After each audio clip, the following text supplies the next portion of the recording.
నమస్కారం సిటీ వార్తలకు స్వాగతం. విధ్వంసం జరిగిన రాష్ట్రాన్ని గాడిలో పెట్టాలంటే బాగా కష్టపడక తప్పదని ముఖ్యమంత్రి చంద్రబాబు అన్నారు. వెలగపూడి సచివాలయంలో నిర్వహించిన కలెక్టర్ల సదస్సులో ఆయన మాట్లాడారు. దెబ్బతిన్న ఏపీ బ్రాండ్ ఇమేజ్ ను పూర్వస్థితికి తీసుకురావాలంటే అందరూ సమిష్టిగా కృషి చేయాలని అధికారులను సీఎం చంద్రబాబు సూచించారు. వెలగపూడి సచివాలయంలో నిర్వహించిన కలెక్టర్ల సదస్సులో ఆయన మాట్లాడారు. గత 5 ఏళ్ల వైసీపీ పాలనలో రాష్ట్రం అన్ని విధాల దెబ్బతిందని చెప్పారు. మనం తీసుకున్న నిర్ణయాల వల్ల వ్యవస్థలే మారే పరిస్థితి ఉందని, మంచి నిర్ణయాలు తీసుకుంటే భవిష్యత్ తరాలకు మేలు చేసినట్లు అవుతుందని తెలిపారు. ప్రతి ఒక్కరూ జవాబుదారీగా ఉండాలన్న సీఎం చంద్రబాబు అక్టోబర్ 2న ఏపీ విజన్ 2047 డాక్యుమెంట్ ను విడుదల చేయనున్నట్లు ప్రకటించారు. ఇచ్చిన హామీలను ప్రణాళికాబద్దంగా అమలు చేస్తామని, ఆగస్టు 15న రాష్ట్ర వ్యాప్తంగా అన్నా క్యాంటీన్లు ప్రారంభమవుతాయన్నారు. ప్రజా సమస్యల పరిష్కారంతో పాటు రాష్ట్రాభివృద్ధికి దోహదపడేలా కలెక్టర్ల నిర్ణయాలు ఉండాలని, తప్పు చేసిన అధికారులపై చర్యలు తప్పవని హెచ్చరించారు. ఇక నుంచి రాష్ట్ర వ్యాప్తంగా తనిఖీ ఉంటాయని, 1995 నాటి సీఎంను చూస్తారన్న చంద్రబాబు అధికారులు అలర్ట్ గా ఉండాలని తెలిపారు. ఈ స్టేజ్కి నేను ఎప్పుడూ చూడనంత ఒకటి బ్రాండ్ ఏపీ దెబ్బతినింది. ఆఫీసర్ల యొక్క మనోభావాల్ని దెబ్బతీశారు. ఢిల్లీకి పోతే ఒకప్పుడు Andhra bureaucracy one of the best bureaucracy మీరు గుర్తుపెట్టుకోవాలి.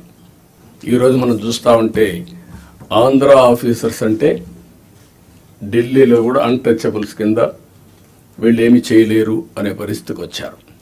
మనం తీసుకునే నిర్ణయాల ద్వారా రాష్ట్ర భవిష్యత్తుని, భావితరాల భవిష్యత్తుని మార్చే శక్తి పబ్లిక్ పాలసీస్కి ఉంటుంది. డ్యామేజ్ అయిన బ్రాండ్ని రివైవ్ చేసుకోవాలి.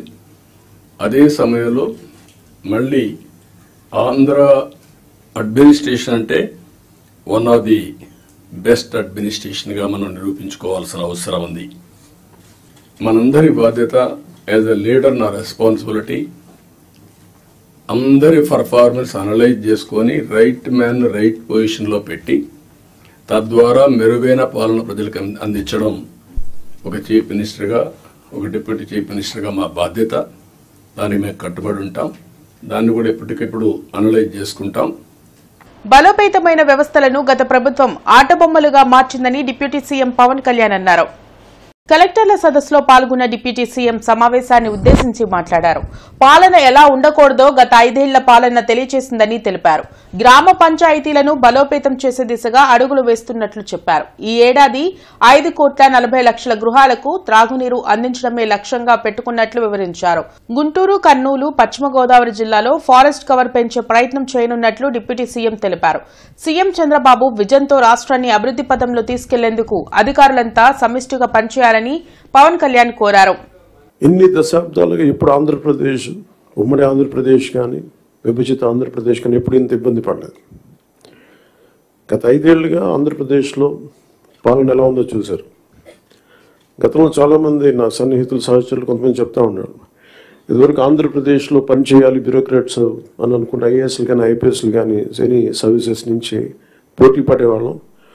ఇదివరకు ఒక మోడల్ స్టేట్గా ఉండేది ఆంధ్రప్రదేశ్. ఇప్పుడు కూడా model state in the last 5 yearsలో. How not to be, ఒక రాష్ట్రం ఎలా ఉండకూడదో తెలియజేస్తుంది. ఒకప్పుడు ఒక రాష్ట్రం ఎలా ఉండాలో తెలియజెప్పింది, ఇప్పుడు ఒక రాష్ట్రం ఎలా ఉండకూడదో తెలియజెప్పిందని. So you want to bring back, to take it back to the whole state of under the leadership of dynamic leadership of honourable CM Shri Chandrababu Naidu garu. ఆయన అనుభవం, ఆయన దిశానిర్దేశం ఈ రాష్ట్రానికి బలంగా మేలు చేస్తుందని మీ అందరికీ తెలుసు. మా అందరికీ సంపూర్ణ నమ్మకం ఉంది. ఒకే రోజు రాష్ట్రం మొత్తం మీద 13,326 గ్రామ పంచాయతీల్లో ఉపాధి హామీ పథకానికి సంబంధించి రాష్ట్ర చరిత్రలో ఇప్పటివరకు ఎవరు చేయని విధంగా చిత్తశుద్ధితో గ్రామ సభలను ఏర్పాటు చేసి గ్రామ సభ రెజల్యూషన్స్ చేయడం జరుగుతుంది. ఇది గ్రామ పంచాయతీలని బలోపేతం చేసే దిశగా మా కూటమి ప్రభుత్వం అడుగులు వేస్తుండటానికి మొట్టమొదటి మహత్కార్యమే ఇందుకు నిదర్శనం. 2014-19 మధ్యకాలంలో సుమారు 10,000 గ్రామాల్లో ప్రారంభించిన సాలిడ్ వేస్ట్ మేనేజ్మెంట్ ప్రోగ్రామ్ని ముందుకు తీసుకెళ్లాల్సిన అవసరం ఉంది. అలాగే పైలట్ బేసిస్లో పిఠాపురం నియోజకవర్గంలో ఇన్నోవేటివ్ ప్రాక్టీసెస్తో ప్రవేశపెట్టబోతున్నాం. గ్రే వాటర్ మేనేజ్మెంట్ మెథడ్ ద్వారా లిక్విడ్ వేస్ట్ మేనేజ్మెంట్ని ప్రాపర్గా డిస్పోజ్ చేయడంలో ఒక ప్రాధాన్యత ఇవ్వబడుతుంది. గుంటూరు పశ్చిమ నియోజకవర్గంలో అభివృద్ధి కార్యక్రమాలు కొనసాగుతున్నాయి. 23వ డివిజన్లో ₹1 కోటి నిర్మించనున్న రోడ్డు నిర్మాణంకు ఎమ్మెల్యే గల్లా మాధవి భూమి పూజ చేశారు. గత ప్రభుత్వం రోడ్ల నిర్మాణాలను పూర్తిగా నిర్లక్ష్యం చేసిందని ఎమ్మెల్యే విమర్శించారు. ఎన్డీఏ కూటమి ప్రభుత్వం అధికారంలోకి వచ్చాక ప్రజలకు ఇచ్చిన హామీలను అమలు చేసేందుకు ప్రణాళికాబద్దంగా ముందుకు వెళ్తున్నట్లు తెలిపారు. టీడీపీ నేతలు గంటా పెద్దబ్బాయి, గంటా మౌళిక ఆధ్వర్యంలో ఎమ్మెల్యే మాధవి ముందస్తు జన్మదిన వేడుకలను నిర్వహించారు. రోజు నగరం పాలనలో 3 బొమ్మల సెంటర్ దగ్గర ఎప్పటి నుంచో అభివృద్ధికి నోచుకోకుండా అస్తవ్యస్తమైపోయిన గుంటలతో కూడుకున్న ఒక రోడ్డును మనం చూస్తూ వచ్చాము. ఇప్పటిదాకా గడిచిన 5 సంవత్సరాలుగా ఈ కలెక్టరేట్ రోడ్డుకి ఎలాంటి అభివృద్ధి లేక గుంటలమయమైపోయి ఎన్నో యాక్సిడెంట్లు జరుగుతూ తీవ్ర అసౌకర్యానికి ప్రజలు గురైన ప్రధానమైన రోడ్డు అండి ఇది. ఈరోజు దానికి శంకుస్థాపన చేసుకోవడం జరిగింది. ₹1 కోటి విలువ గల 700 మీటర్ల రోడ్డుని ఈరోజు శంకుస్థాపన చేసుకుంటున్నాము. 10 రోజుల్లో దీని వర్క్ అయిపోతుంది అని చెప్పి కాంట్రాక్టర్ గారు చెప్పడం జరిగింది. ఇది ఇలా చాలా ఆనందంగా ఉందండి. కూటమి ప్రభుత్వం ఏర్పడగానే అభివృద్ధి పనులపైన దృష్టి పెట్టి అభివృద్ధి పదంలో పరిగెడుతున్నందుకు నిజంగా సంతోషదాయకంగా ఉంది. సో మన కూటమి ప్రభుత్వం వచ్చిన తర్వాత మార్పు మొదలైంది. మార్పుకి అభివృద్ధికి శ్రీకారం చుడుతూ నారా చంద్రబాబు గారి హయాంలో మన గల్లా మాధవి గారి ఆధ్వర్యంలో ఈరోజు ఈ 23వ వార్డు 3 బొమ్మల సెంటర్లోని రోడ్డు శంకుస్థాపన అనేది ఈరోజు చేసుకుంటున్నాము. ఈరోజు ఈ శంకుస్థాపనతో పాటు మన గల్లా మాధవి గారి పుట్టినరోజులు కూడా కలిపి సెలబ్రేట్ చేసుకోవడం చాలా ఆనందంగా ఉంది. నాగార్జున సాగర్ కు భారీగా వరద నీరు చేరుకుంటుంది. దీంతో అలర్ట్ అయిన అధికారులు 6 క్రస్ట్ గేట్లను ఎత్తి దిగువకు నీటిని విడుదల చేశారు. దిగువ ప్రాంత ప్రజలు అప్రమత్తంగా ఉండాలని హెచ్చరించారు. సాగర్ డ్యాం ప్రస్తుత నీటి మట్టం 582 అడుగులుగా ఉంది.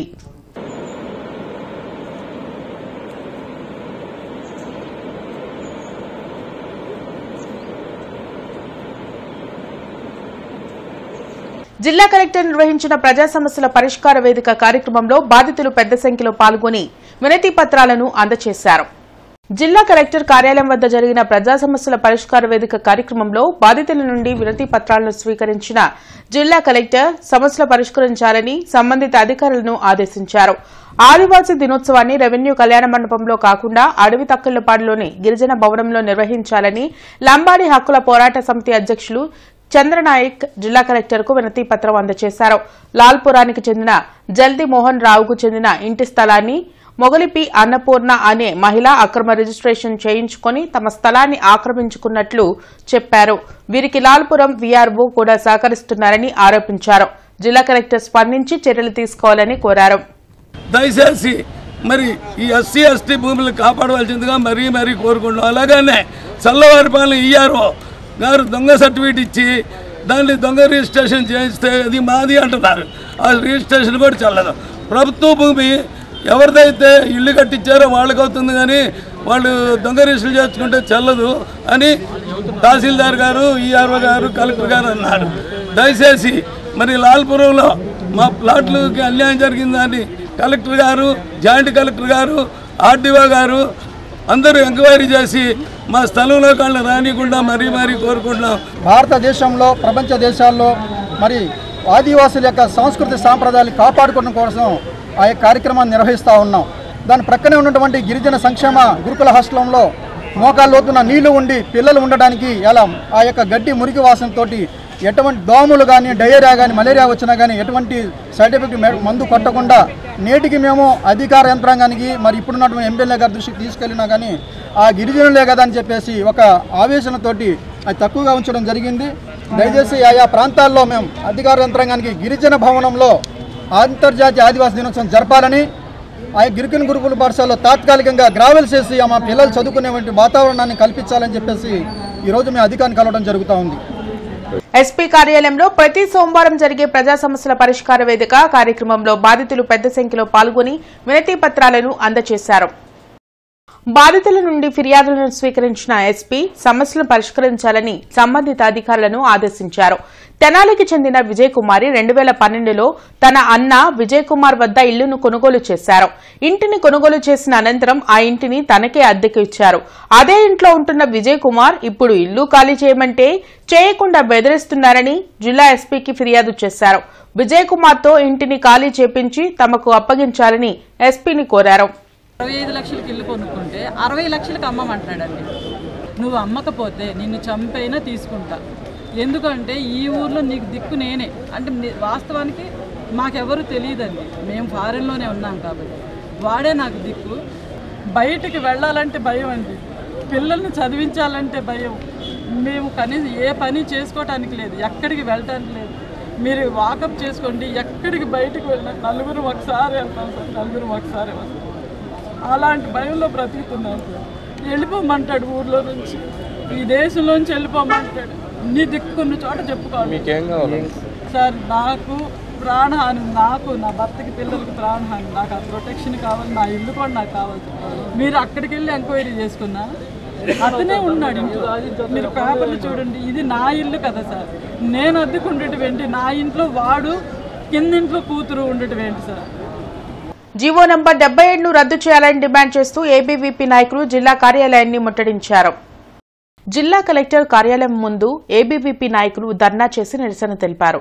టీడీపీ ప్రభుత్వం అధికారంలోకి వచ్చిన తర్వాత పీజీ చదివే విద్యార్థులకు పూర్తి ఫీజు రియంబర్స్మెంట్ ఇస్తామని యువగలంలో లోకేష్ హామీ ఇచ్చారన్నారు. అధికారంలోకి వచ్చిన తర్వాత ఇచ్చిన హామీని మర్చిపోయి విద్యార్థులకు అన్యాయం చేస్తున్నారన్నారు. ప్రభుత్వం వెంటనే స్పందించి పీజీ చదివే పేద విద్యార్థులకు పూర్తి ఫీజు రియంబర్స్మెంట్ ఇవ్వాలని డిమాండ్ చేశారు. విద్యార్థుల సమస్యలను పూర్తి స్థాయిలో పరిష్కరించేలా ప్రభుత్వం చర్యలు తీసుకోవాలని, లేకుంటే ఆందోళన తీవ్రతరం చేస్తామని హెచ్చరించారు. కార్యక్రమంలో ఏబీవీపీ రాష్ట్ర కార్యదర్శి యాచేంద్ర తదితరులు పాల్గొన్నారు. ఎందుకంటే జీవో నెంబర్ 77 పైన ఎటువంటి క్లారిటీ ఇవ్వకుండా ఈరోజు ఐసెట్ కౌన్సిలింగ్ డేట్ని రిలీజ్ చేయడం జరిగింది.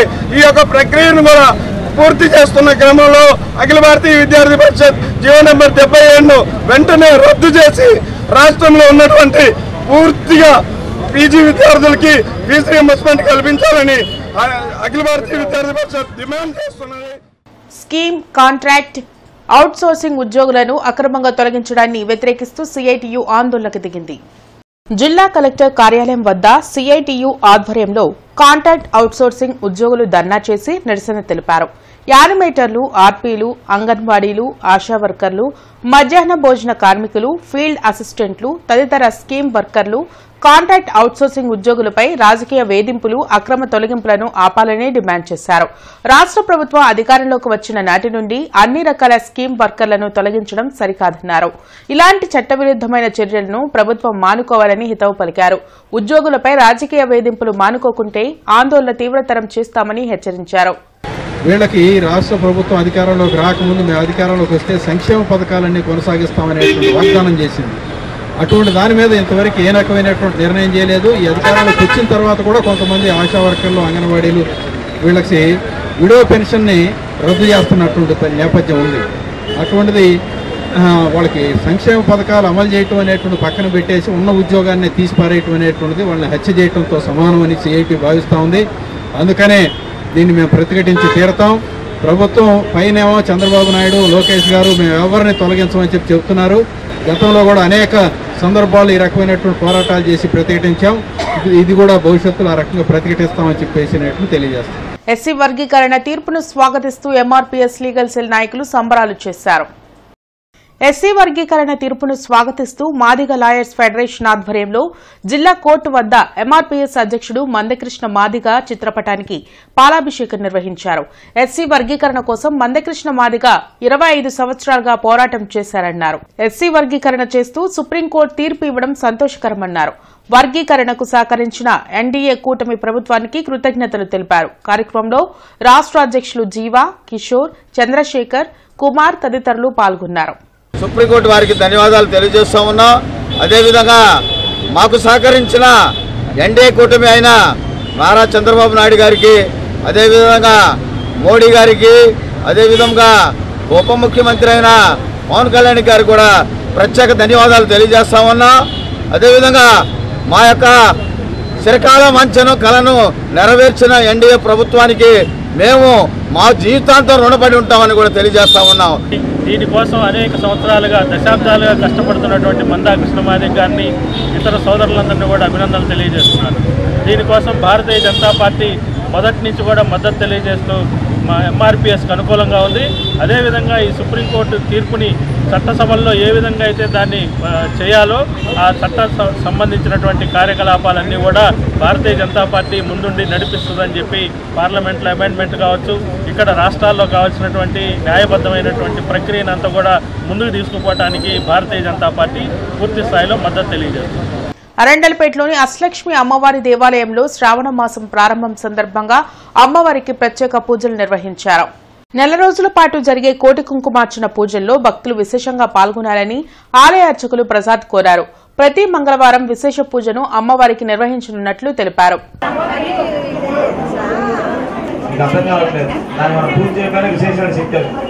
वासुदेवाय महागो प्रज्ञमाय महागो रुद्राय महागो पुरुषोत्तमाय महागो ध्वंसाय महाकाली महालक्ष्मी महासरस्वती स्वरूपात्मिकः श्री महालक्ष्मी కోటి కుంకుమార్చన కార్యక్రమం జరుగుతుంది.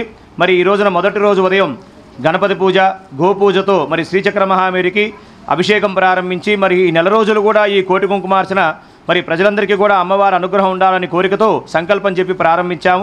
మరి విశేషంగా ఈ శ్రావణ మాసంలో 4 శ్రావణ మంగళవారాలు, 4 శ్రావణ శుక్రవారాలు, శ్రావణ పూర్ణిమ నాడు విశేషంగా అమ్మవారికి పూజా కార్యక్రమాలు జరుగుతాయి. ముఖ్యంగా రేపు మొదటి మంగళవారం ఆ మంగళగౌరీ దేవతా ప్రీత్యర్థం అమ్మవారికి లక్ష విరజాజుల పూజా కార్యక్రమం ఉంటుంది. 2వ మంగళవారం 108 కేజీల పసుపు, 3వ మంగళవారం 108 కేజీల కుంకుమ, 4వ మంగళవారం 108 కేజీల గంధము, శ్రావణ బహుళ అమావాస్య నాడు లక్ష గాజుల పూజతో ఈ శ్రావణ మాసం పూర్తవుతుంది. కావున భక్త మహాశైలందరూ కూడా విచ్చేసి మరి కుంకుమపూజ కార్యక్రమంలో పాల్గొని భక్తులందరూ కూడా అమ్మవారి యొక్క అనుగ్రహం పొందవలసిందిగా కోరుచున్నాము. ఎస్సీ వర్గీకరణపై సుప్రీంకోర్టు ఇచ్చిన తీర్పును హర్షిస్తూ మాదిగ ఉపకులాలు విజయోత్సవ పండుగ జరుపుకున్నారు.